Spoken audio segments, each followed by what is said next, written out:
వీధి వ్యాపారాలు చేసుకుంటూ కుటుంబాలను పోషించుకుంటున్న హాకర్లపై కూటమి ప్రభుత్వం కక్షపూరితంగా వ్యవహరిస్తోందని వైసీపీ ఆరోపించింది. విశాఖపట్నంలోని వైసీపీ జిల్లా అధ్యక్షులు కేకే రాజు ఆధ్వర్యంలో పార్టీ శ్రేణులు హాకర్లతో కలిసి ర్యాలీ నిర్వహించారు. కనీసం నోటీసులు కూడా ఇవ్వకుండా వారి దుకాణాలను కూల్చివేయడం దారుణమని కేకే రాజు ధ్వజమెత్తారు. జీవీఎంసీ అధికారులు తొలగించిన దుకాణాలేవి అక్రమంగా ఏర్పాటు చేసినవి కావని, గతంలో ట్రేడ్ లైసెన్సులు ఇచ్చి విద్యుత్ మీటర్ కనెక్షన్స్ ఇచ్చి అధికారులే వ్యాపారాలను ప్రోత్సహించారని చెప్పారు. ప్రభుత్వం మారగానే కుట్రపూరితంగా దుకాణాలను తొలగించడం దుర్మార్గమని ఆయన మండిపడ్డారు.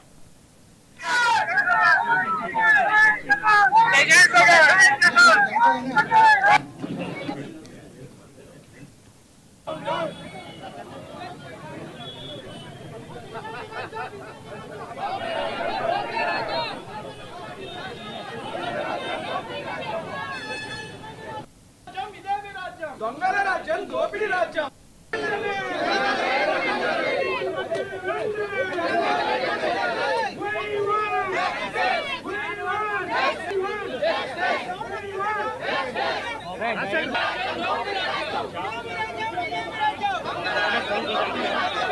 ప్రభుత్వ అధికారంలో ఏ విధంగా అయితే చేదోడుకి అర్హులు వీళ్ళందరూ ముద్రా లోన్స్ కూడా ఇచ్చున్నారు. చేతి ద్వారా కూడా వీళ్ళందరినీ కూడా ఆదుకోవడం జరిగింది.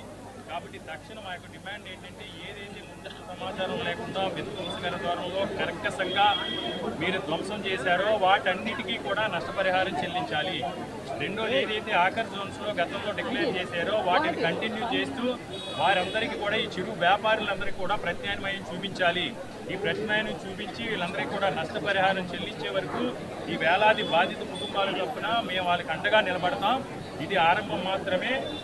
మీరు కనుక ఇలాగే నిరంకుశ ద్వారంతో వ్యవహరించి మీరు ఏం చేస్తారో చేసుకోండి అంటే తప్పకుండా వీళ్ళందరి తరఫున కూడా మేము ఎలాంటి పోరాటానికైనా సిద్ధం.